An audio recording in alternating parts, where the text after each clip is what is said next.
to Athletics LLC with Lamar, Lucius, Big League Chew, and my man Clyde. You're about to be schooled in all things track and field. This is experience. Yes, sir. We are talking past, present, future. Y'all listen up. Let's go. Good evening, all. Welcome back to another fun evening of chit chat, talk, and a little bit of banter in between that. Let's go ahead and get our introductions out of the way. We're going to go the opposite direction this week, and we are going to start with just plain Lamar. Lamar, there we go. We've got Lucius. Good evening. And finally, Clyde. And I'm digging the stuff. I'm digging it. Yeah. Bow tie today. The ties for Clyde have not started to roll in yet, but I'm waiting on it. I'm waiting. The slow trickle. So are you Clyde X tonight? I could be Clyde X. I'm sure I'll be accused of Clyde X later in the segment. At some point in time, he will become Clyde X. I am a fan. I'm here for the revolution, whether it's televised or not. Oh, it's definitely going to be televised. You don't have to worry about that. It's going to be televised. It's on YouTube, so we're halfway there. So. There you go. Well, let's go ahead and get dirty. Let's start this chit chat about let's stir up some controversy, as we have in the last couple of weeks with some follow-up Facebook posts. Who are the most underrated male and female track athletes in history? Okay. Who do we want to do? We want to do the females first, and then come back to the males. Want to do that? Sure. Let's go ladies first. Okay. Let's be gentlemen and do that. The most underrated lady for me is Evelyn Ashford. I don't think she gets nearly the credit. Did I steal your person? I'm so sorry, Clyde. You know what? I am proud that you were aware of the greatness of Evelyn Ashford. So I'm happy that you realized that, but I'm sorry. I had to do what I do. Evelyn ran 7:08. She ran 10:76. She ran 21:83. Evelyn ran sub 11 seconds 30 times. Wow. 30 times. Just absolutely unheard of. And she was back there against the Eastern Bloc, we'll call them, those folks. And she carried the torch, and she carried it well. She did it with class. She did it with pride.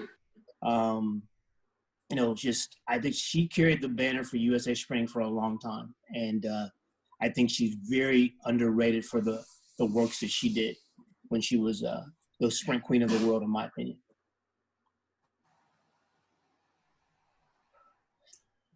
Well, it's going to be a pretty short segment right here. As Lucius, I'm not going to say he stole it because he got the answer right. It's not a steal when you just get it right. He just so happened to be going first there. As I was pondering this, my struggle was because Evelyn is highly respected. I think anybody that knows anything about our sport has a lot of respect for Evelyn. But the term in the question is underrated. And I think by the sheer accident of who she was up against and the time in our sport that was that period, in my opinion, the dirtiest period we've ever seen, she still was able to thrive in a way that, however further along into the future, people can still recognize her as the GOAT or one of the GOATs. And to me, given all that she had to fight against, that is what allows me to say most underrated. Because if you take the dirt out from in front of her, I think she'd be standing alone, undisputed, as at the top of the mountain as the greatest 100-meter female sprinter we've ever seen. And so, for all the reasons Lucius already said, that was my most underrated. Well, look, the correct answer has already been said twice. So I'm not going to bore the public with more of why Evelyn is the correct answer. If you go back and look, I'm not 100% sure, but I'm pretty sure. I'm not sure that there aren't very many people, if any, who have run faster than her without any controversy at all. Just look at the marks. I'm not throwing shade at anybody. I'll just say. No, we're going to go Clyde on this. Check the tape. Yeah. Just look at the list. She was gonna check the tape for us right now. If you just look at the list, there aren't very many people who have run faster than her without any controversy. So we'll just leave it at that. But I do want to say that, as strange as this may sound, like, I think that Jackie Joyner-Kersee maybe is not underrated, but is without question the most underappreciated human being we've ever had in the sport, male or female. Okay. All she did was beat everybody at everything. And I mean, she ran 22:30 in a heptathlon. Can we just let that wash over you? So, I mean, at the end of the day, like, she was the best female athlete to ever walk this planet. And although those of us in the sport, in the know, we had a great appreciation for her while she was competing, the fact that she's like kind of gone away and hidden in witness protection is insane to me. Like, little girls are not like still trying, like, we're not as coaches trying to build the next Jackie. Like, you know what I mean? Like, she's not heralded like Jesse Owens. Hey, yet. Speak for yourself, buddy. Yeah, what I'm saying is, like, we still talk about Jesse Owens as we should, right? I mean, look, he is our logo for Athletics LLC. I'm working on a Jackie logo, just so we're clear. But he's every bit as special to the sport as Jesse was, and we just don't talk about her very often. And I find it amazing sometimes. Like, when you look at what all of her PRs are, you're like, there's no chance that's one human being. You know, like, it's just not possible in a lot of ways. And she's like the nicest human being you'll ever meet. Mm-hmm. And so I can't say that she's underrated. I mean, I guess that's unfair, but I definitely think underheralded. Like, somebody who we should, like, Jackie should have her own stamp. You know what I mean? Like, they should be naming schools after her. And at the end of the day, like, she's just kind of on a list of like, oh yeah, great track athletes ever in the U.S. Oh yeah, and Jackie Joyner-Kersee. Like, nah, dude, she's like in a class by herself, and there's a waiting list to get in. So Evelyn is the answer. I agree with both of you. I think she is the most underrated because she was ridiculous and racing dudes, as we've mentioned more than once. But I think somebody needs to stand on a table and ring a bell for Jackie Joyner-Kersee every now and again. So go ahead, Big League. When I typed in who's faster than Evelyn Ashford and didn't get an answer. I typed in fastest female sprinters, and her name was not on the list at all. See, let me help you here. Yeah, I don't know if I'm typing in the right words, but yeah. If you want the list, we can get you the list now. Yeah, we'll get you the list right now. That's not a problem. Yeah, that's easy. I think off the top of my head, it's like Flojo is at 49, and then it's Flojo, Marion, officially 64? Jet. Jet's at 65. Marion, then Jet is the top three. And then you start getting into, and then I think Shelly Ann is number 4 at 70. Yeah. 2 or 74? Okay, the 70. Florence at 10:49, Jetta is 64, Marion is 65, Shelly Ann at 70, Elaine at 70, Mm-hmm. Christina Rona 73, Merlinati is 74, English is 74, Karan Stewart is 75, and Sha'Carri Richardson is 75. So she would be right behind those.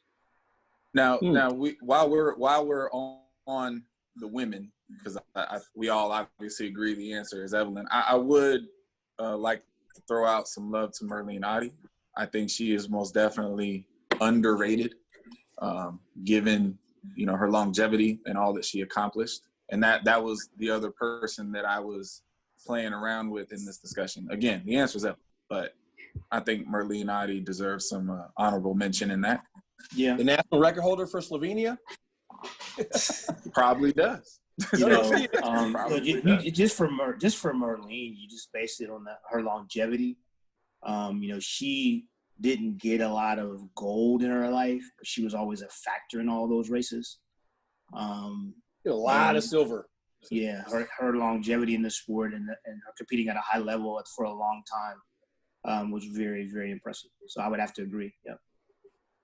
Now, before I get my answer stolen twice, if you don't mind, I would like to go first on the men, because I feel like one of you two is gonna agree with me on this. My answer is Calvin Smith. Oh, for the exact same reason that we just went down the list for Evelyn Ashford. Calvin Smith does not get nearly the recognition that man deserves and that his career should have been, given all of the pure nonsense he had to encounter when he was ready to run fast over all his years. Calvin Smith, to me, was an easy answer as far as underrated, underappreciated all time for the men. Calvin Smith, hands down for me. Okay, so I happen to know Calvin personally, an incredible person. I had the pleasure of working with his son, and Calvin was actually on my list as well. But I decided to go, and people are probably going to be, I'll get some Facebook posts about this one. My guy I think is underappreciated, underrated is Edwin Moses. Okay, what is this? Is this still Chris's answer tonight? I'm with you on that. He was on my list. Exactly. And, I mean, the man won 107 consecutive finals, 102 consecutive races, okay? He competed in 9 major championships, Olympics, Worlds, World Cup, Goodwill Games. He had 8 golds and 1 bronze. He ran 47:02. 37 years later, that's still the 5th fastest time in history. We're still waiting for another, we've seen the event be reinvented like in 100 or other races, but nobody has been able to reinvent what he did. Like these other guys have had 1-off or 2-off races where they've run well. Like this guy was an absolute machine. Every time he stepped on the track, same race model, got it done the same way. Yeah. And that's my guy. I don't think he's nearly appreciated for what he did for the sport and definitely for that event. Man, well, I didn't think there was any chance that like my 1A and 1B would both be stolen, but kudos to both of you. I'm very proud of you. I'm very happy. Great job, Clyde. It's a great night. I'm going to say a couple more things about Edwin. And I think the only issue that Edwin had is he was competing for most of his career at the same time as Carl. So his streak in a lot of ways got overshadowed by Carl's long jump streak, both of which are ridiculous, just for the record. But I need the rest of the young world to understand about Edwin Moses. Like, they know how fast he ran, but they don't know who he is. Like, I mean, Edwin Moses didn't go to a Power 5 school. He didn't have like all Morehouse College. Yeah, he went to Morehouse. So it's like out of Dayton, Ohio, by the way. I just figured I'll throw that in there for you. He did not have a lot of the things that are afforded to many of the young people now. But what he had was an indomitable spirit and a huge brain and, a calculating will. Like, I don't think Edwin ever actually ran 45 seconds in an open 400. But in his mind, like, for what? Like, I run the 400 hurdles. But I will tell you that I know for sure he has run 800 meters over hurdles. I know that that's happened more than once. And I know that he might be the strongest human being to ever run 400 hurdles. And at the end of the day, like, he invented the 13-step all the way around. And guys are still trying to do that correctly. Mm-hmm. So, yet again, another human being who completely changed the sport and dominated an event that really can't be dominated for as long as he dominated it, And most people don't talk about him anymore. And yeah, That's why my guy. Good on you to both of you, because those were my 1A and 1Bs. You know, you ask young people now, like, to go backwards, like name the world record holders, and they just skip right past Calvin. Mm-hmm. The only guy in that race that never tested positive, Calvin Smith. Right. Right. Imagine the level of just frustration. How are you gonna make an Olympic final, and then however many years you come to realize that you're the only dude that was on the line that didn't have these issues? The only guy. Yeah. That is. Let me tell you this is how humble Calvin is. When Calvin II was here on the team, RSID asked him to come bring his medals, and they want to do a story on him. He shows them his medals are in this little bag. And he just pulls them out. He's like wasn't a big deal to him. Like that. He does, those medals don't make Calvin Smith. He was just a phenomenal guy. Still is, I'm sure. I texted him for Father's Day. I'm sure he's doing well. But what a just phenomenal guy. Phenomenal guy. And I had the pleasure of meeting Edwin Moses when I was about 16, 17 years old. So that was a great experience as well. So. Nice. Looks like we're getting too good at our jobs there, guys. Slow down. Pump the brakes there a little bit. So let's dissect these bests a little bit, and let's identify the best NCAA indoor and outdoor meets. Championships? Do we go to the NCAA Championship meet? Right? NCAA Championship meet. Best indoor. I get the impression this is going to be kind of the same thing. I think unless you guys are delusional, and we know Lamar has been delusional at times, but he's eating well tonight, so I'm thinking he might be okay. His protein is up. Is up. I mean, for me, guys, the best NCAA indoor meet I've ever been to was the 2018 meet. Not even close for me. I mean, so you get 652 wins of men's 60, 707 wins of women's. There's a world record set in the men's 400. 45-27 was fifth in the men's 400. Collegiate record in the women's 400, with the second place person also broke the collegiate record, and the 50-87 was third. Throw in my boy ran 747 in the hurdles. Gotta give a little shout out there. Collegiate record broken in the men's 200. Third place was 2034. Women's 200 collegiate record. 22:55 was third in that race. Men's world record was broken in the men's 4x4. The top Twice. top three teams broke the world record. Right. Great long jump competition is 26:10 to 26:7. Shepherd the top three guys. Couture Orgy goes 46:10 in the triple jump. Three guys over 7.6 in the high jump. Meet record in the women's pole vault. So basically one world record, 6 collegiate records. That's my meet. I don't know if there's a better one out there for me. I wasn't sure if we were meant to make a distinction between indoor and outdoor. If we were, then that can get interesting. But if it's just the best NCAA championship ever, it was clearly indoor 2018. I mean, what else? This is troubling for me because this was your question. This was like your suggestion, I thought. So. No, sir. This was definitely not mine. Oh, my fault. It was Lamar's. I apologize. It was definitely not mine, but we'll go. It definitely wasn't mine, so it had to be Clyde's. It was Clyde's, but we're not going. I'm trying not to throw him under the bus. Okay, so we were the distinction in the group discussion was best indoor and outdoor meet. Right. So let's just follow along and we'll do. Now for outdoor, for me it's different. For me, for outdoor it's different. Can you talk about your indoor meet first? Or you let Lamar talk about his? Oh yeah, he has a different one. I'm sorry, I didn't. You realize might never know with Lamar. I don't. Okay. I mean, I've been to I don't know 6 billion indoor meets. 2018 indoors is the best indoor meet ever. Period. I mean, I'll take third place in all the events. That's still pretty good. Right. So let's get to this outdoor meet. Yeah, you can go right where you are, sir. You can go with outdoor. Go for it. So look, at the risk of sounding like a homer, and I really don't feel like I am, but which means you are. But go ahead.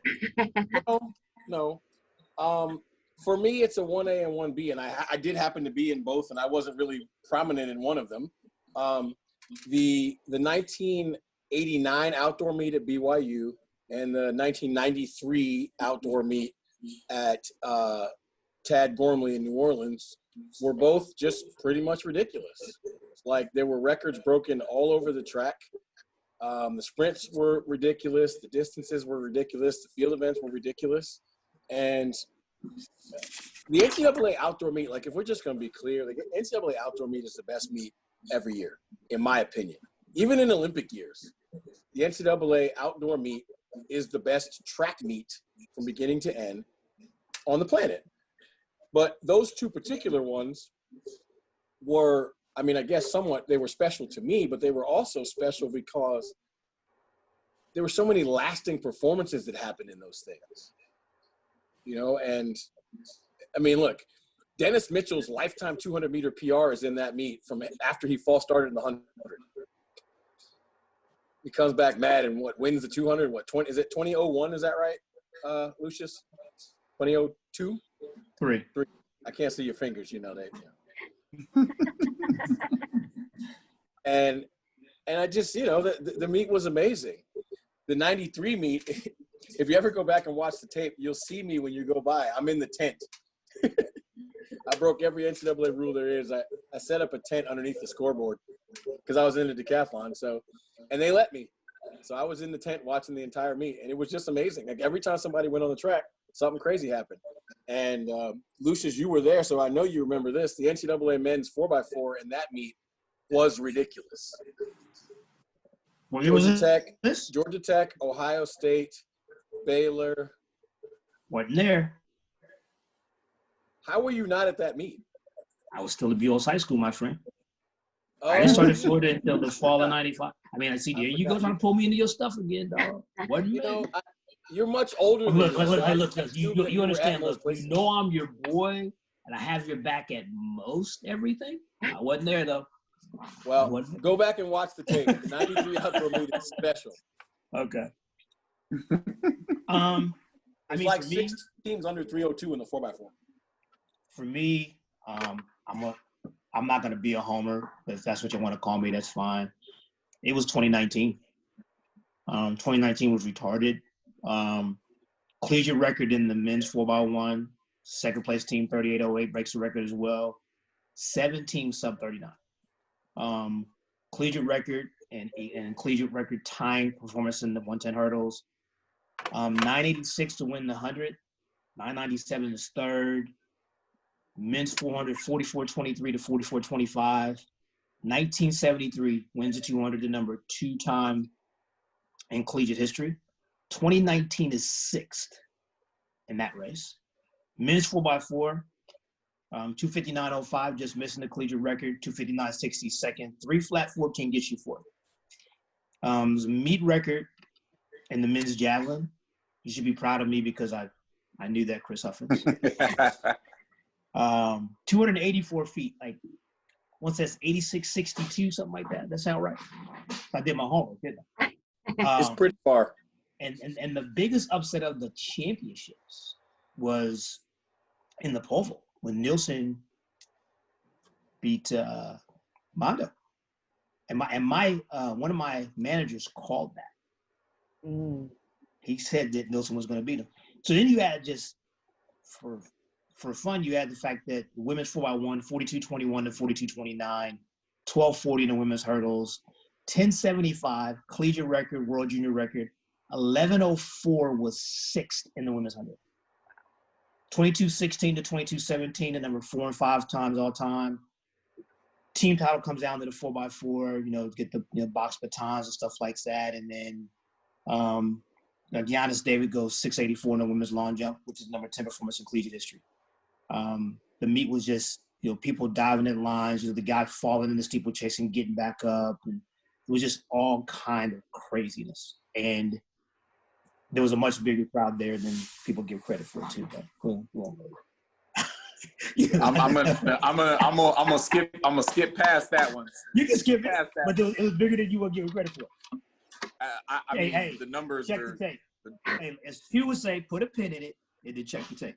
But that's the point. That's the point. We can check the tape because the numbers are actually documented, and that's okay. But touche. Getting back to it. Oh, they're documented. I'll send it to you. Here's the thing.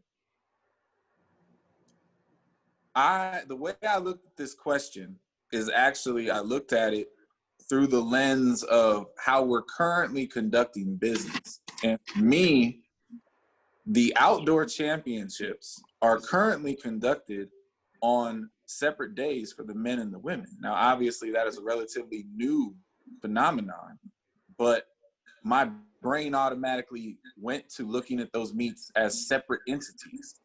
And under that, guys, I agree with Lucius for all the reasons he just laid out, that the 2019 meet on the men's side was the best NCAA championship. And there's plenty of performances on the women's side where you can make that case. But for me, on the women's side, it was actually 2017 because of the upsets that people did not see coming, like Miss Jefferson upsetting the Oregon girls to break the collegiate record in the 200-meter dash, but also because it ended with a must-have 4x4 for Oregon to cross the line and win the Triple Crown in a race that they had to have in arguably the greatest 4x4 race at the collegiate level that we've ever seen. Yeah. Now, there's been a better comeback by Miss Kendall Ellis, but in that particular race, Miss Kendall Ellis was the one that lost the race to the Oregon ladies. And so for me, I'm gonna stir up some controversy. So and I know one of our little friend will be glad to. Kendall Ellis's comeback was not the best one ever. I'm just gonna put that out there. I hear you. And Courtney Okolo's anchor leg in 2016 was much better. Well, we had that debate a few weeks ago, and I don't remember anybody throwing that one out there, but that's all right.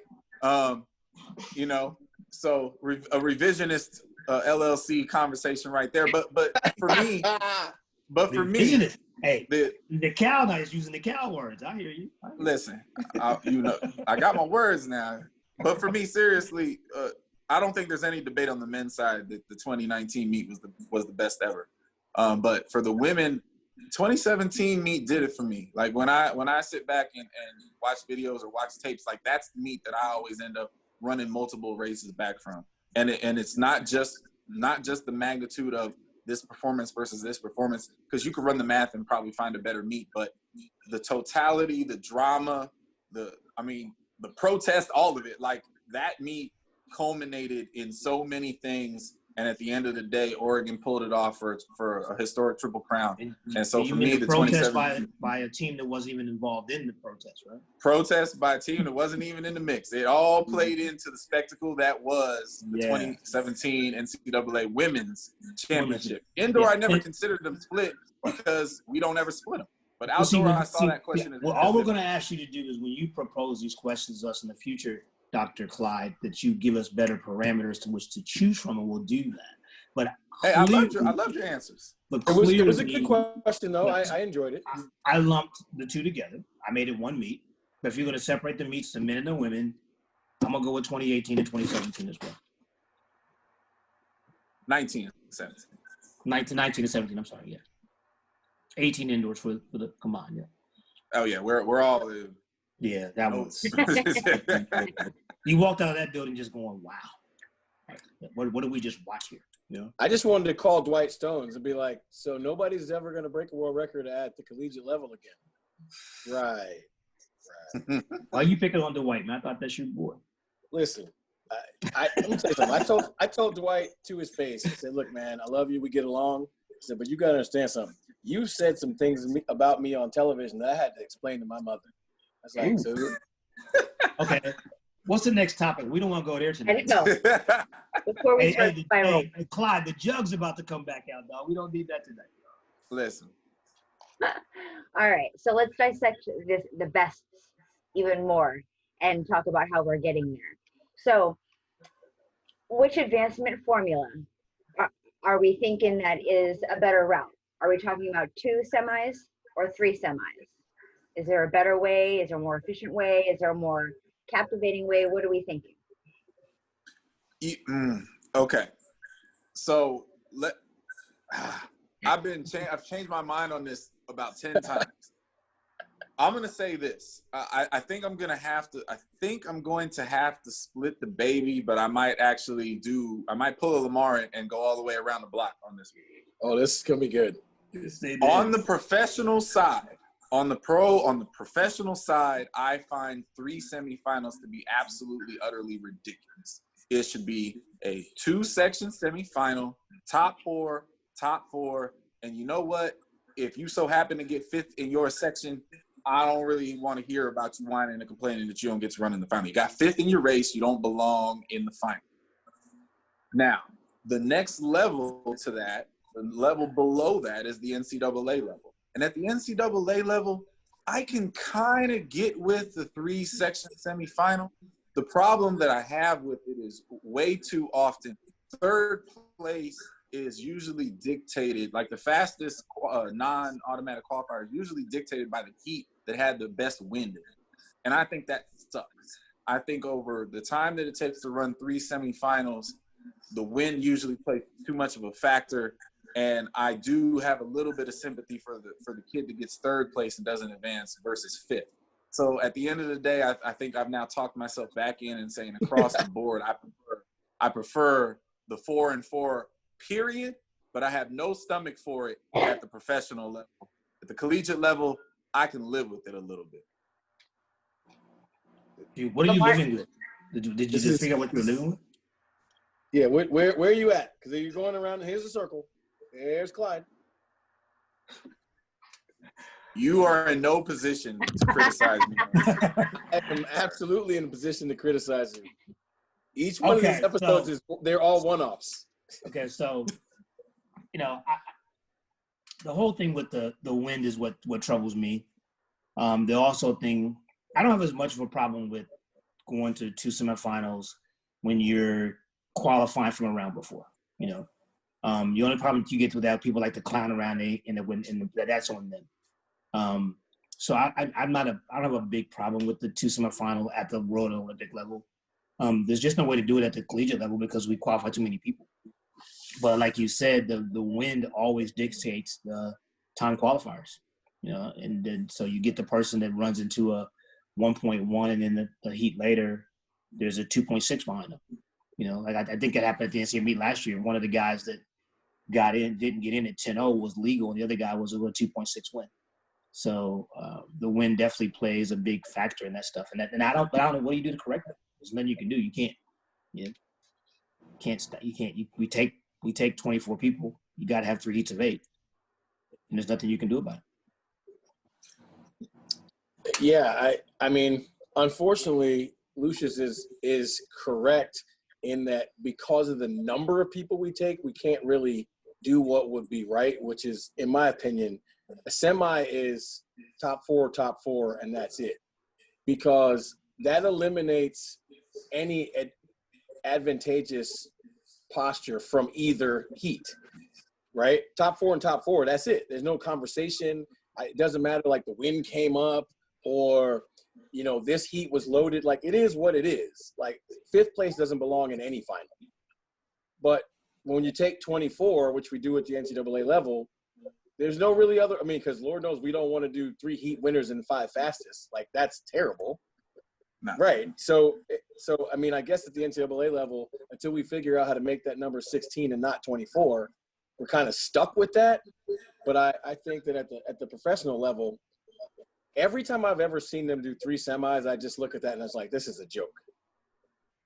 Because let's address why they do it. It's the same thing we do with everything with our sport. Some big time guy or girl didn't make it's trophy culture. Exactly. Yeah, it's absolutely trophy culture. So then they make it 3 heats to make it, just give them a better chance to make the final. It's just like, we don't pass the baton correctly. Now we got this big ass change zone.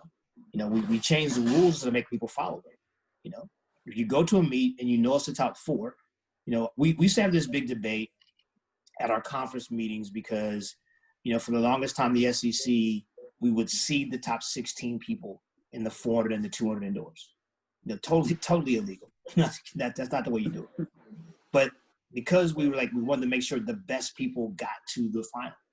That's not why you follow the advancement formula. And if the people don't make it, they don't make it. Like you said, it's the trophy culture. It's the participation nonsense.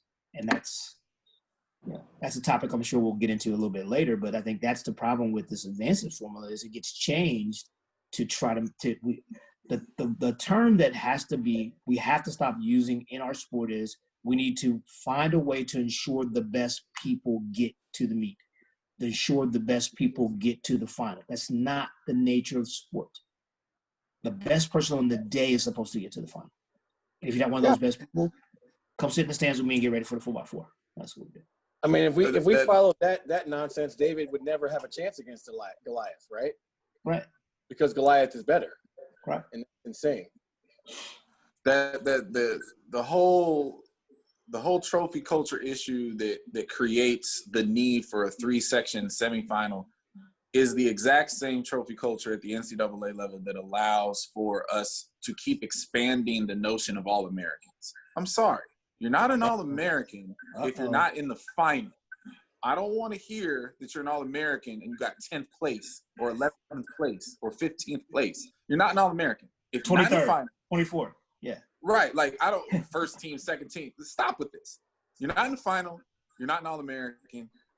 If you're number 18, you probably shouldn't be in a semifinal either. So, the whole trophy culture thing, like, listen, I'm in some instances, I'm all for, the kids having the greatest experience possible.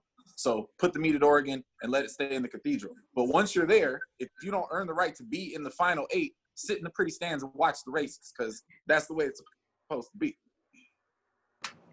And how do you really feel about this, sir? See, we need to change this name to Clyde X. He just came out. Clyde X just showed up.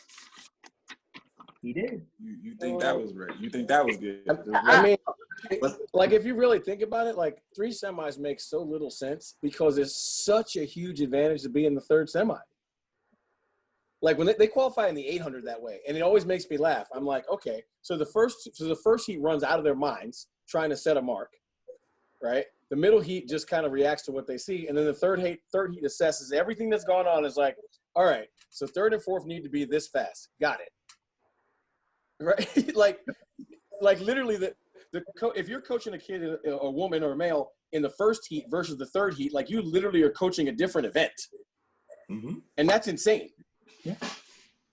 And if you got somebody in the 1st heat, your instructions to them is you better make sure it's fast. Yeah. And you better be in the 1st too. Like, just be honest. Yeah. Because if you're 3rd, I don't care how fast it is, the target is on your back. Yeah.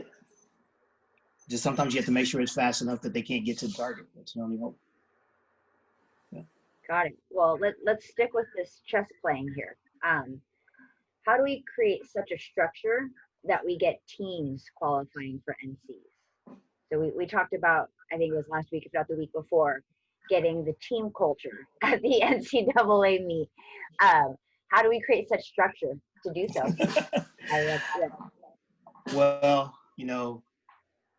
first of all, I'm going to give a shout out to my man, Ethan Tusing. He and I had a very passionate and well thought out discussion about this about a week and a half ago. And the first thing I'm going to say is I think the biggest problem we have is the NCAA tries to follow the Olympic and World Championships model, and we're not those people. I think that we have to do something to make our sport more appealing. We have to do something to make ourselves more important. We are not important to the ADs. We're not important to the presidents. We're not important to the fans of the sport. We're not.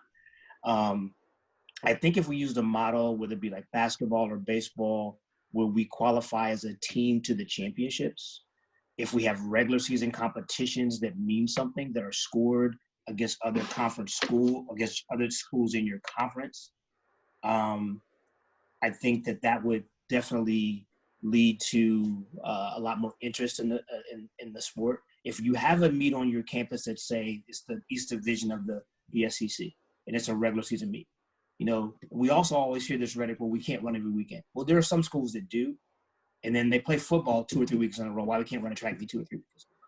You know, we have to, the conferences have to get involved, the ADs have to get involved, the coaches have to become less selfish. We have to schedule these competitions so that we can have them on our campuses. You know, we need to have more 5 and 6 and 7-way meets. Like I said, I think you need to have a regular season schedule. You run that schedule.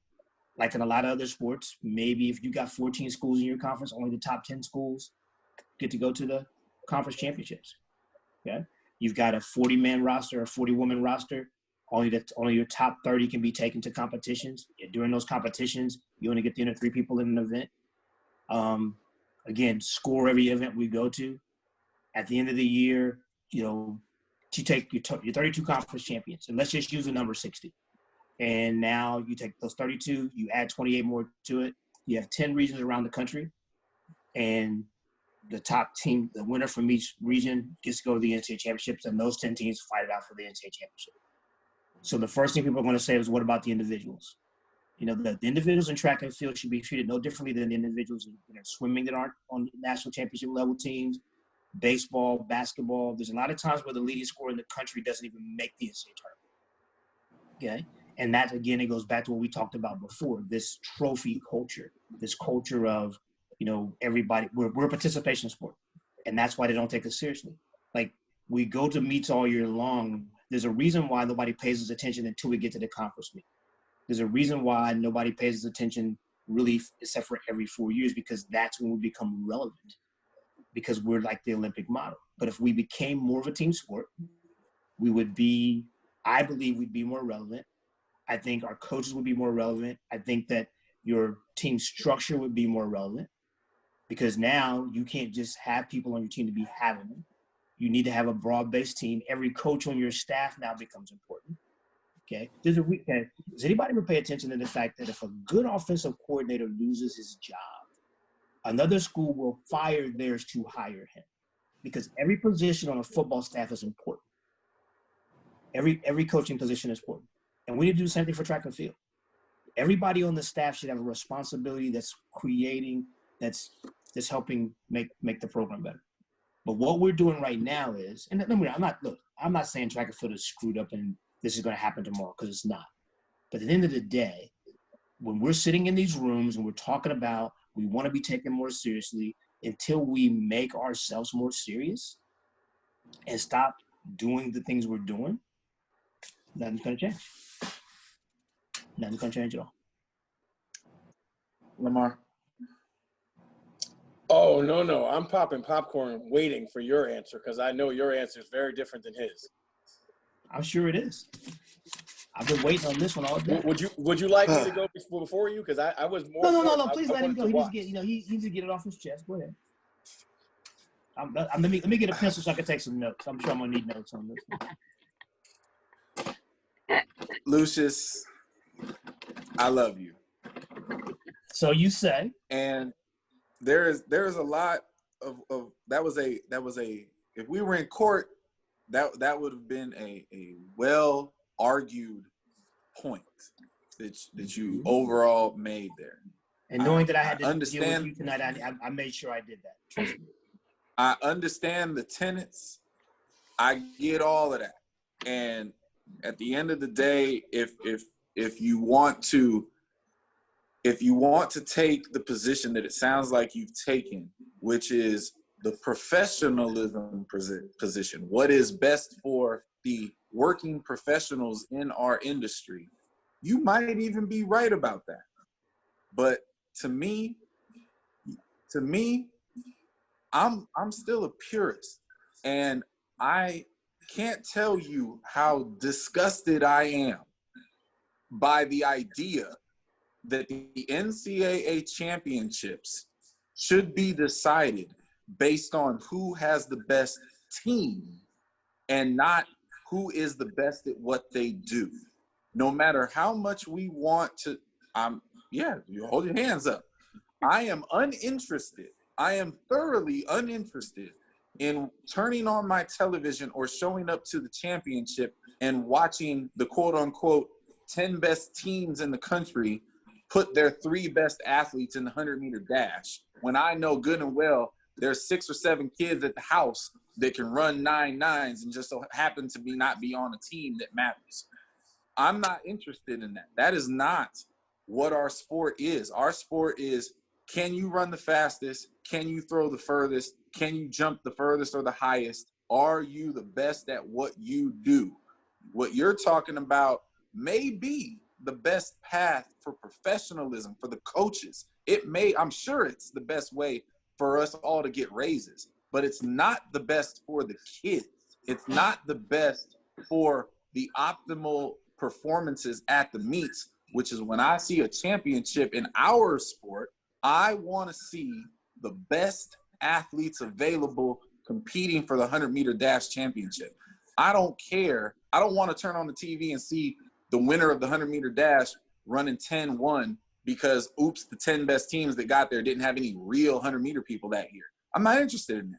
The only way, and for me to get through this question, because I wanted to do the question justice, I actually wanted to put forth a path to answer the question rather than just slam my book on the table and be like, this sucks. So by the way, when he's done, I'm going before you go. Because I'm old. I wanted to actually address the question, and there's pieces of what you said that I don't disagree with. The only way that I could even remotely stomach this team championship idea is partial to what you said. When the conference championships are over, the conference championship teams at every conference move on. And there we have our descending order lists. Also, the top 15, the top 10 individual athletes who are not a part of said teams also get to move on. That way, if you're the best, that way Francina McCrory, who went to Hampton, doesn't get locked out of the NCAA championships because she chose to go to an HBCU. What makes her different than the guy that led the NCAA in basketball and scoring that didn't get to go? What makes Basketball's her different? The difference is, and that's my point. Track and field is a team sport. And I vehemently disagree with you. Track and field as a team sport may help us get bonuses. It may help coaches get raises, but it doesn't serve the interest of the kids. Coaches that are getting bonuses, Chuck. Okay, so let me enlighten you on something real quick. Okay. Wait a minute, I wasn't finished. Okay. I wasn't. You're going around the block again, but I'm gonna wait for you. No, I wasn't. Okay. The only answer to a team advancement model to me is if you still leave space and opportunity for the individuals to get into the meet and screw up the scoring. I'm all for the individuals getting in the meet and screwing up the scoring. If I'm the best 400-meter runner in the country and I was, under-recruited coming out of high school and now I've been developed into something else, I shouldn't have to transfer schools just to go race at the national championship. That's ridiculous to me. And the small schools. What do you mean? Because there's only 8 to 10 teams every year that are competing for the national championship. And you're speaking to my point. That's the problem, because nobody's held accountable because they don't have to develop teams, because everybody's trying to get 2 or 3 people and go to the meet and be in the top 25. Okay, that's the whole problem. Because this whole thing of, first of all, you don't want to come watch a guy run 10-1 win the 100. Everybody in the 100 final at the NCAA meet last year would have been in the top 10 teams. See, that's the thing, okay? You're looking at this as if, now you got a bunch of mediocre. Okay, but the Povo kid wouldn't have been. Okay. All right, so here's my thing. And again, you're speaking to what the problem is with track and field. We're trying to do what's best for 1 or 2 people versus what's best for the whole sport. Now, look, I am good. Clearly, I am okay with what's going on with track and field right now, okay? But if we're going to speak to the masses, and everybody sends us at the convention every year, we need more scholarships, we need more money, we need more of this. What is the definition of insanity? Doing the same. I'm going to say it like my man Lamar, doing the same shit over and over again and expecting different results. So, but there's a fallacy in that. So y'all, there's no fallacy in that. Keep doing what we're doing. We're not going to get any more scholarships. We're not going to get any more respect. It's going to stay the same way it is because we keep doing the same thing. The assumption without any without any science behind it, is that you're going to get more eyeballs. Wait a minute, that you're going to get more eyeballs on the TV if we're watching a meet from Eugene, Oregon, with the 10 best teams in the nation rather than the 24 best kids. Never said that. Yeah. So, wait a minute. You started off with that. If we're going to generate more interest, roll the tape back. If we're going to generate more interest, check the tape. What I said was, we'll generate more interest if we have more regular season competitions. That's what I said. I'm cool with all the regular season. You can do whatever you want to do in the regular season. That's what I said. You do whatever you want with the regular season. Because I'm cool with that. And that's the problem right there. If you don't have a regular season, okay, it means nothing. They don't care. What do you? We're going to Arkansas this weekend. What are you going to do? Oh, we're just going to go chase marks. We're going to go here and chase marks. That's the problem. Nobody can follow the sport. I got no issue. I ran in the Pac-12. I ran in the SEC. I got no issue with my schedule being 3-way, 4-way headbangers every other week. I got no problem with that. I'm cool with that. But again, pick the kid you want. The Nielsen kid in the pole vault, Francina McCory in the women's 400. We got examples of this every year all over the country.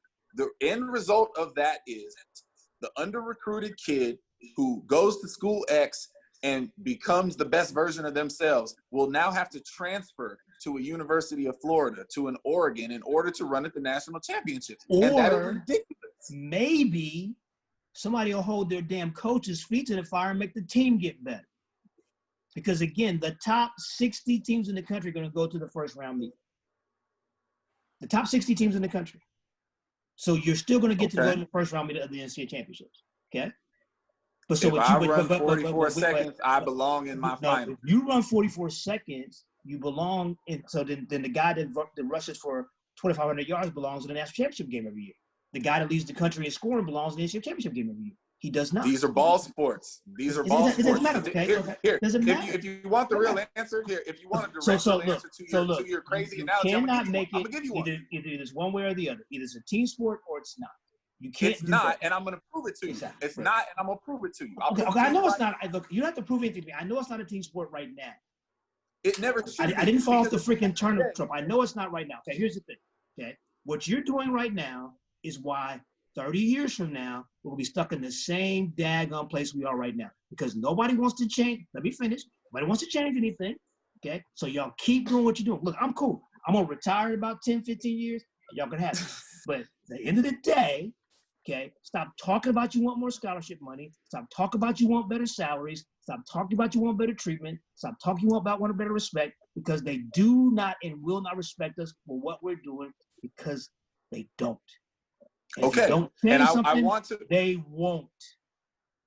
I understand what you're saying. All I'm pointing out is this, because these are the two things that you have said. I understand. Everybody listening and everybody paying attention. Notice that his last rant was all about the coaches. All of that was yes, it was, sir. How's it about the coaches? All about the coaches. Wait a minute. Nothing you just said pertains to the athletes, and your example of the leading scorer in the NCAA basketball doesn't. That's an athlete. You're right. Wait a minute. You're right. The difference is the kid who leads the NCAA in scoring, but his team sucks. He has to use his teammates in order to score those points. Your Grant Holloway doesn't need anyone else on the Florida Gators roster to run 12-9 in the hurdles. He's an individual athlete who's a phenomenal performer. And in our sport, I don't need the rest of the people in my jersey to be great at what I do. In basketball, you do. You know what? In football, you're you do. absolutely right about These that. are not team sports. But I'm not ranting about the coaches, okay? Here's my rant about the coaches, okay? You want to rant about the coaches? Okay? Let me, I'm gonna be damn Lucius X right now. Okay? I'm gonna be like Dwayne Ross. Get out your damn cushy chairs and coach. Okay? That's the problem. Okay? But see, you're not with it because you don't want to change the system. And the system breeds this trophy culture you're talking about. There's nothing trophy culture. There's nothing trophy culture about individual qualification to the NCAA 96 people. Trophy culture. Listen, if you want to shrink the regional, we've already talked about that. If you want to go from top 48 and top 48 to top 36 to top 24, we can do all of that. That ain't got nothing to do with the jersey. If you and the rest of the colleagues in the country want to keep going to the convention and yelling and screaming at the top of your lungs about respect, about better salaries, about more scholarships, and all the other things that everybody complains about. Until you That's all change coaches, something, right? Let's hold on a second. This is about the damn sport. You stop being a smart ass. I ain't with that. Okay? This is about the sport as a whole. Because see, what you haven't figured out here is, okay, if you make it more competitive, people will work harder and get better. That's the whole object here, from my point of view. Right? Because clearly, I have no problem with the system as it is. I'm good with the system as it is. But what I'm trying to make you understand is this, is that if everybody wants to keep complaining about what we don't get, what we want more of, if you don't change something, you're never going to get it. So keep doing what you're doing, and you're going to keep getting what you got. That's all I'm saying. This ain't about the coaches. Lamar, you ready It's to about participate now, sir? the sport as a whole.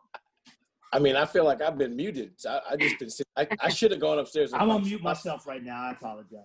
We tried to bring you I in. really You ain't feel still like I say should that. have had some popcorn. That was entertaining. Are you guys good? I'm fine. I'm just Okay. telling Good. you. Okay. So- See, my thing is this, is like I said, simple. Okay. If we're going to continue, we can't call our sport a trophy culture, but then on the back end of it say it's fine, and we don't want to change anything, but we want better treatment. We want more scholarships. We want more salaries, but we don't want to increase our value. If we don't do those things, then you gotta change something. Okay. And look, I'll admit I'm a radical guy. I jump off on the ledge a little bit, but I'm just telling you, I sit in meetings with ADs. I've talked to SWAs. I've talked to presidents. Okay. They don't understand what we do. That's the problem. There's no rhyme or reason to what we do in their minds. So I will say this. This was entertaining to listen to the two of you and your perspectives. You know how you got a moderate- professor on his slide. You saw that? Even moderately enlightening. Well, this is, I mean, it's rare that I get to be the voice of reason. Fancy that. I will just say that I think, Lucius, you can verify this. For 15 years now, 16 years, I've been saying there needs to be a score. Yep. Is that about right? Maybe longer. Collegiately, there needs to be a score. Our regular season needs to be more scored opportunities, and every argument that anybody will ever make to me about why they shouldn't be, I can debunk in about 3.5 seconds. So at the end of the day, this is one of those, like, almost like Mont Johnson rants, like, don't at me, because there needs to be a score. I'm doing this piece by piece. From a regular season perspective, there needs to be a score so that you can build positive momentum on each one of these college campuses as it pertains to collegiate track and field. Because on the vast majority of collegiate campuses, nobody knows what we do. They know that the fastest people on the campus, in theory, are on our teams. There's some people who could jump high, they think, but they don't really understand at all what we do. So there needs to be a score. And then beyond that, the qualification for the national meet, I think there's some semantics involved as to how many we take and how many regions and all those other things. But at the end of the day, collegiate track and professional track should be different. I think that there being a team qualifying aspect, I'm not 100% sure what's right. So I definitely don't have the answer. But I think a team qualifying aspect would be something that the general masses, we're not talking about track fans. Listen, track fans will get it. No matter what we do to the sport, they get it. Okay? But the general masses, the once every 4-year fans, the ones that only like track in the Olympic years, a score and teams are what they could get behind. Like, there are more people who will be fans of Florida than there are of Flamingo. There are more fans more people who will be fans of UCLA than there were ever fans of Otto Bolden. And so, therefore, if you can qualify these teams, you can build larger fan bases. That would certainly be a huge step as it pertains to Power 5 salaries. So to Clyde's point, that would, without question, help coaches. But I also believe that the quantifiable nature of scores and results would help the sport as it on each one of these campuses in your end of year AD meetings, when you're trying to justify why your program needs more money, or why your coaching staff needs more money, or why your program should be higher profile than it is. Because at the end of the day, when you say, well, we got 9 people qualified for the Olympics, and the basketball coach says, well, we won the regular season, and see, here's this trophy. The AD goes, well, I get the trophy. I don't understand what 9 people qualified to the Olympic trials means, because, like, there's no Sears points or whatever that's called now. Like, I don't get nothing for that. That's what the AD thinks. And so I do believe that having a team qualifying procedure would help the sport. I would say for the purity of our sport, there probably needs to be some sort of amalgamous, I hate to be in the middle, but some sort of amalgamous way where we qualify teams and individuals. But at the end of the day, like, what it comes down to is the best individuals in the collegiate realm, they belong in pro track, and they'll be there. They will. Okay. See, and I want to present this to you, Clyde, so you understand where I'm coming from. I'm not trying to get rid of the individuals, because I think individuals make our sport very special. But I do think that if we make it a more competitive situation from a team standpoint, the individuals will still be there, but the teams will get better. For example, I'll give you this. How many teams made the NCAA basketball tournament? 64. When you were 10 years old, how many people made the tournament? 32, I don't know. I have no idea. And why did we expand it to 64? Because it got more competitive. Because people wanted to see more, okay? You know, am I the only one that's noticed, you know, college football has gotten more competitive since we have the playoff. You know, there's more people that are grinding. So when you give somebody a prize, you give them something to work towards, then it'll get better. And that's my charge here. I really believe in my heart that if we make people compete harder to get to the meet, if we make the meet more special, then it'll make the sport more special. It'll make people take and do a better job of hiring staffs to help them get to the championship. Recruiting harder. But sir, I don't disagree with you've heard me forever. The spirit of competition to make anything better. I am 100% on that ship with you. But what you're talking about is not about making kid X jump further, run faster, throw further. You're talking about, wait a minute, stop, wait a minute.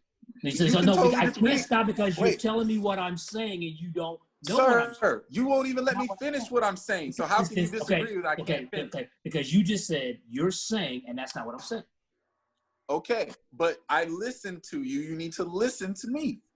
Stop saying what I said when I didn't say that. I didn't say, because this is all about that. But go ahead. I'm going to let you finish. I'm going to take some notes while you're doing this, so I don't mess. I doubt that you're going to let me finish. I'm going to right now. But I'm going to try it. Okay. I'm going to try it again. If you keep talking, I'm going to start, so you better go ahead. When you say the spirit of competition will make recruiting better, that is something that the coaches have to do. When you say it will make hiring better, that is something the coaches have to do. There is no world that exists where a team-based advancement procedure will make the kids have to run faster in the 100-meter dash, because by definition, it doesn't matter if you go to, I don't know, Central Florida and you're the fastest 100-meter person in the country. It doesn't matter.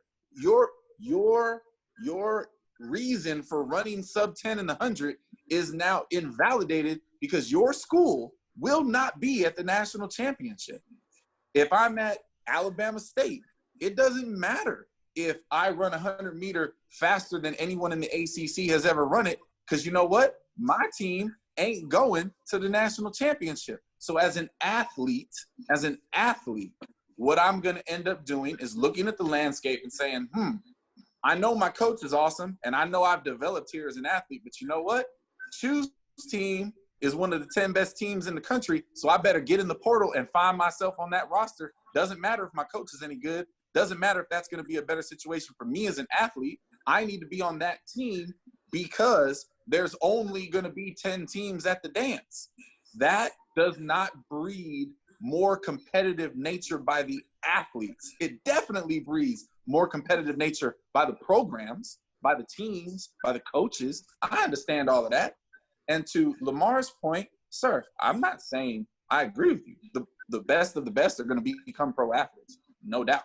No one ever said you got to be at a big power school to become a professional athlete. We got all kinds of examples of that. All I'm saying is, if we want to say that the team model is better for the sport, based on what? Better for the sport typically means more eyeballs, more money. Okay, I'm saying there is no evidence. It's all anecdotal to assume that if it's a team-based championship versus the 24 best athletes, that you're going to have more eyes on the TV. As a track fan, if I know I'm watching a conference meet where it's the best teams making their 28 best athletes compete versus watching the national championship, I want to watch the national championship because I want to see world-class performances by the best of the best, not because I want to know who did the best recruiting job this year. That's not the same thing. Okay, can I go now? Okay, so you've been going. Okay, no. Hold on a second. I asked you, don't start that now. I asked you, are you finished? Okay. So first of all, this whole rant you just went on about it not being about the athletes. Okay, so if I'm challenging people to recruit more, who are they recruiting? They're recruiting better athletes. If you want to get to the show, you got to have what? Better athletes. Because no matter what you're doing, if you don't have better athletes, you can't compete at a high level. And if you want to be better, you have to go get better athletes and you have to coach them better. Okay? That's if you're trying to be a better team. If you're a football team or a basketball team or a baseball team or even a track team, you have to go get better athletes and then you have to coach them. So this is going to help the athletes. And you talk about the guy from Alabama State, he'll get to go to the first round. And if Alabama State really wants a chance, okay, to get to the big show, then they go out and they find a way to get better, okay? And everybody that goes to Alabama State is not going to transfer to Florida. Because guess what? There's a cap on how many people you can have on your roster. So everybody just can't jump ship and go someplace else. There's got to be rules in place to govern the whole thing. This is absolutely about the athlete because in my opinion, if you make it tougher to get to the mountaintop. See, everybody can get there now. Everybody can go. Get you one or two people and go to hang out at the meet. That's my point. If you make it tougher to get there, people will work harder. And in order to get there, they have to work harder for the athletes and make the athlete better. Because you can't get there without the athlete. The athlete is the center of the conversation. Do you agree? I'm going to pronounce the kid's name wrong, I'm sure.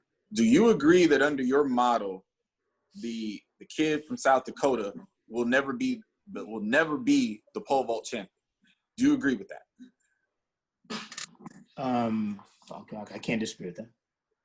Okay, so that is the simple and direct point that I am trying to make. That let's be real. All of us in D1 ain't necessarily playing the same game at D1. Okay, so the idea that you could just sit there and casually say that, hey, we're all D1, and if you want to, do better, make your team better. I'm sorry, that is a ridiculous, impossible thing to say. But it's not. Okay, but it's not impossible if we are all if we are all forced to play by the same rules. But we're not. That's the point. We're not all forced to play by the same rules. Look, that's what I'm telling you. We need to be forced to play by the same rules. That's my point. You're exactly talking about what I'm talking about. I'm not saying that everybody does. That's the problem with track and field. Okay, football, everybody plays by the same rules. Oh my goodness. Okay, but they don't though. So but when it comes to the rules of the game, everybody plays the same rules. Everybody has the same number of people on the field, the same position players on the field. You get your 5 offensive linemen, your quarterback, and your skill positions, right? When it comes to track and field, everybody has a different model because there is no model. Listen to me. Everybody has a different strategy to build their team. Exactly, because they're not trying to, most people aren't trying to build teams, they're trying to get individuals. And all I'm saying is this, okay? And I'm gonna let this be, because clearly you're not understanding what I'm saying. Okay? I understand you perfectly clear. I am of the opinion that if we don't do something different to make our sport more appealing to our presidents, to our ADs, to the casual fan, okay, that 20 years from now, we're gonna have the same arguments. You know, my man Lamar and I have this conversation all the time. You know, there's a small faction of people in our sport that make good money, and then the rest of them are not so good. And until we do something to make ourselves more appealing, to make ourselves more important, then it's always going to be that way. So my motto, my idea is to make it so it's, again, harder to get to the mountain, okay? And if it's harder to get there, what usually happens is people work harder. Just like you talked about from the individual standpoint of kids having to get to the national meet, to go to the regional meet, things got better because they had to work harder and be better prepared. And I'm of the opinion that more coaches will sit down and say, okay, I want to try to win a team championship. I want to try to be a part of that 10. And then maybe the field then gets expanded to 12 or to 14 to 16 as we go along. But you started with a smaller pot, and then people start attacking that small pot, it'll get better. But all right, I think we ultimately should let Lamar have the last word since he said the least. But I don't believe you. I think you are being purposely disingenuous, because I don't believe. Hold on a second. Are we on Twitter right now? No, sir. No, Wait, I don't believe you. Sam Houston, have I ever been disingenuous with you or anybody else in my life? For the record, disingenuous is not a word. But y'all keep it up. I don't even know what that means. Disingenuous. You know what disingenuous means. What does it mean? Educate me. And why would I purposely be doing anything right now? Oh, this is because great. I don't believe for 1 second that you actually believe what you're making. The argument you're making is an elitist argument, and at the end of the day, it is. At the end of the day, again, I am a purist. Can I ask you why it's elitist? Sir? I just want to know why it's elitist, that's all. I'm trying to tell you. You ain't got to ask me. I'm on my way to tell you. It is an elitist argument because we all understand, you want to tie this to the football analogy. We can use the football analogy. Colorado State is not playing the same Division I football game that Florida is playing, that Alabama is playing, that UCLA is playing. There is a distinction between the, quote, Power Fives and the rest of Division I. And only in our sport is that gap bigger than it is in football. So we can sit here and act like there's a playoff system in D1 college football. There isn't.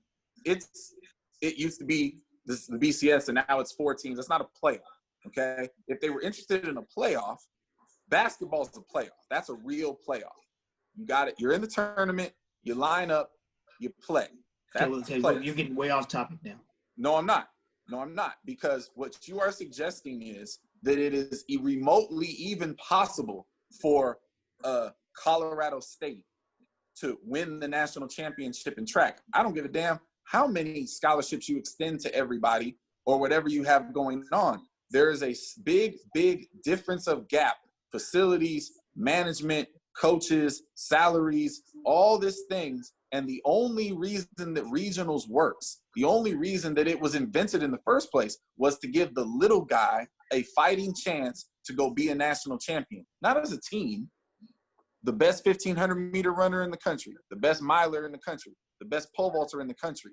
The kid from South Dakota does not win the national championship. That is now 3 times you have said that. I get that. And look. Okay, but you're willing to throw for that the last out. time, Chuck, for the last time. This ain't about that. Okay? Right. It's about listen to me. Listen to me. So I'm telling you, so listen to me very clearly. It's about salaries and listen and to all the that words stuff. that are coming out of my mouth. Okay? I'm good. So when y'all are sitting around bitching about your salaries and bitching about the stuff y'all don't have, I'm good. I tried to help you. Okay? So now, since you call me an elitist, that's what I'm going to do. I'm going to be an elitist. Okay? Because if I was an elitist, I wouldn't even care. Would I? Would I? I said it's an elitist argument, sir. Okay, if I was an elitist, team-based model. Elitist, they can argue that to be an elitist to make an elitist argument. So at the end of the day, I'm just trying to present a proposal that I think it's an idea that I think would make the sport a little more interesting. But hey, Chuck, I'm good. I really am. I got no problem. It can stay just the way it is because we're doing fine. But listen, that's fine. But that's where ultimately our big religion split happens here. You think you're offering that the sport becomes more interesting watching teams. And I say there's nothing more interesting in our sport than watching the best of the best do what they do. What you're beating this drum to death. Okay? So yeah, the guy from wherever the hell he's from might not make it. But guess what? There's 12 other of them that will be there.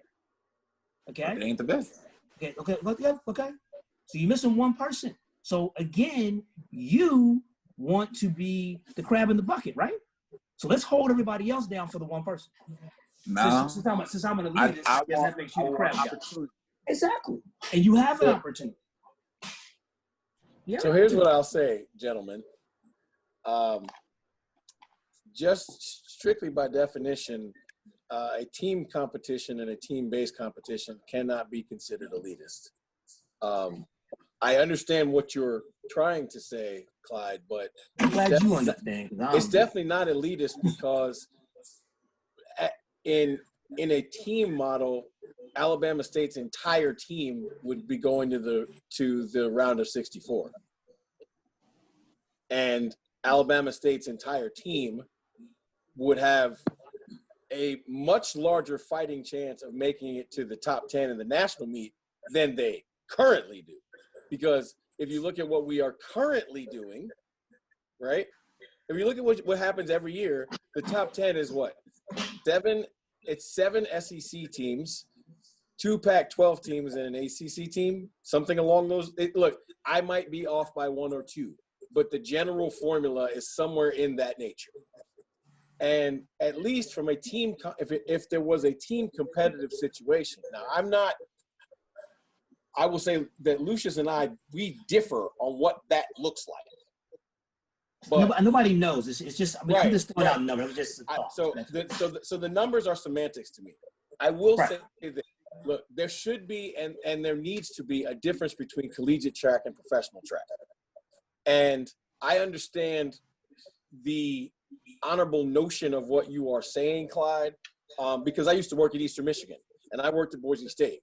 And you know, I coached a national champion on a women's team where she was far superior to the rest of the women on the team. Like, I get it. I understand what you're saying.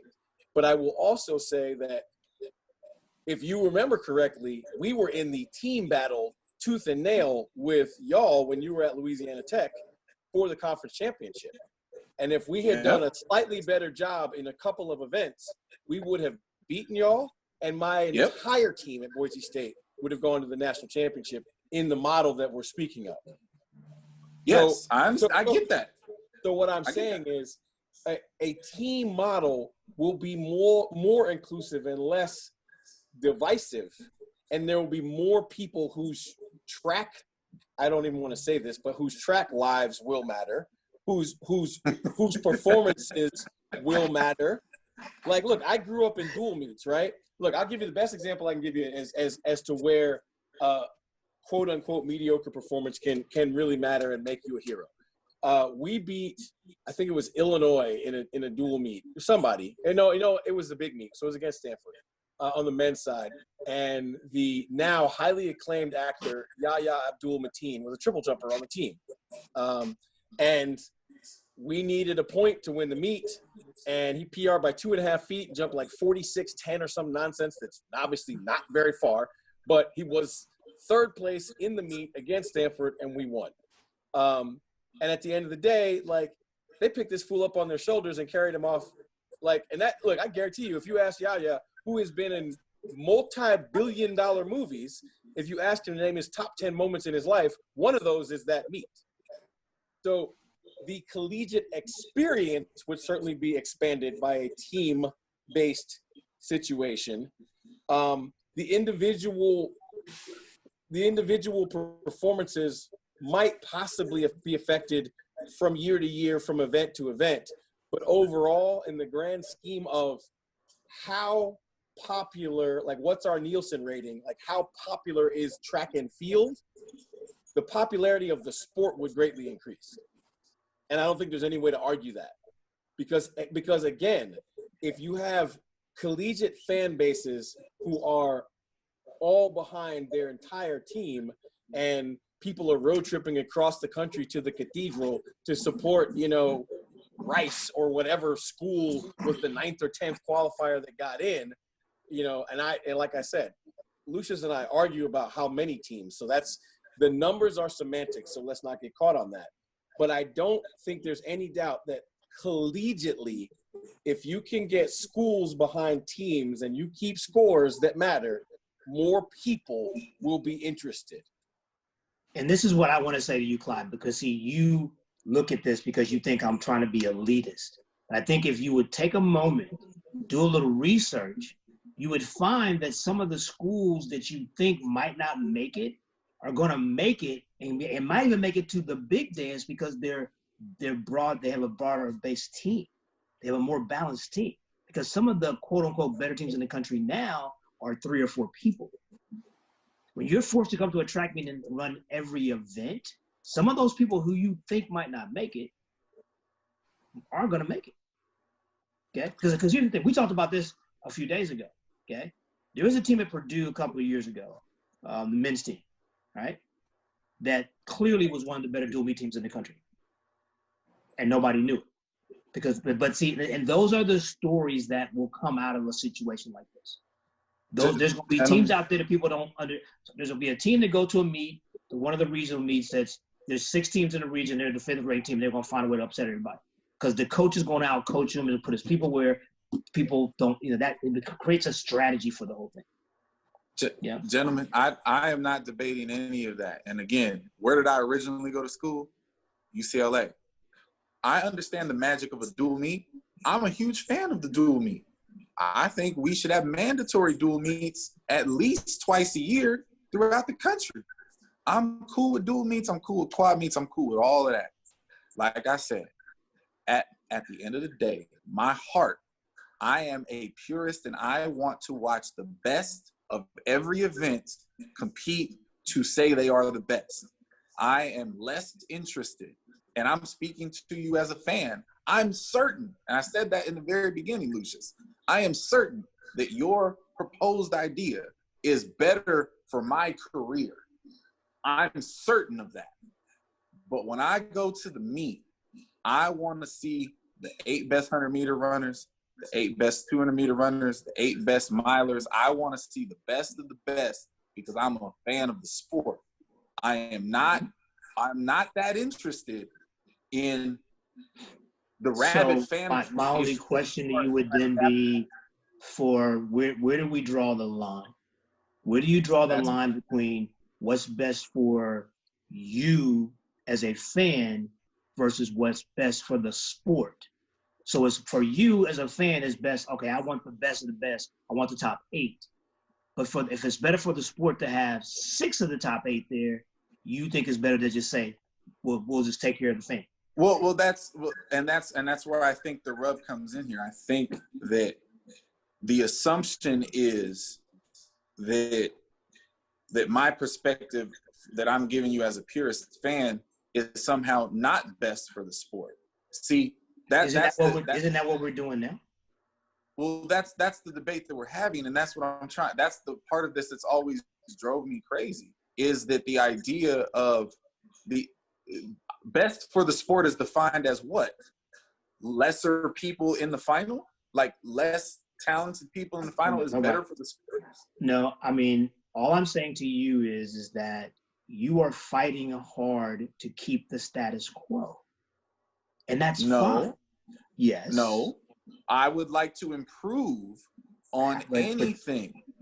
But you like can't prove it. You can't prove it if we keep doing what we're doing. Well, again, I offered a midway solution. I said, if you want to go teams, but you have to leave space for the individuals to come in and screw up the points. And here's where the issue comes. Okay. You can't allow individuals to compete in the team competition.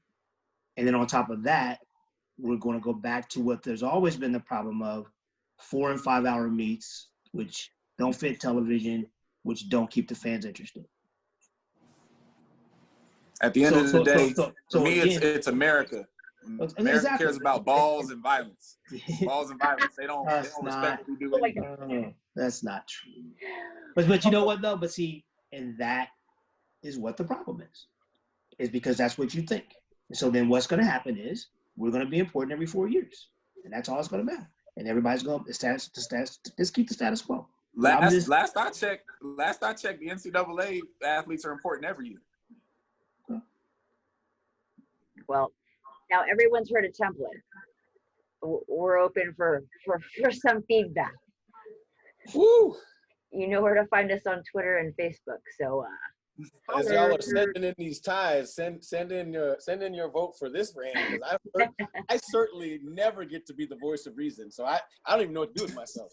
Well, and the thing is, like, there's nothing to be the voice of reason of here. Like, we have a difference of opinion, and that's fine. Mm-hmm. But this elitist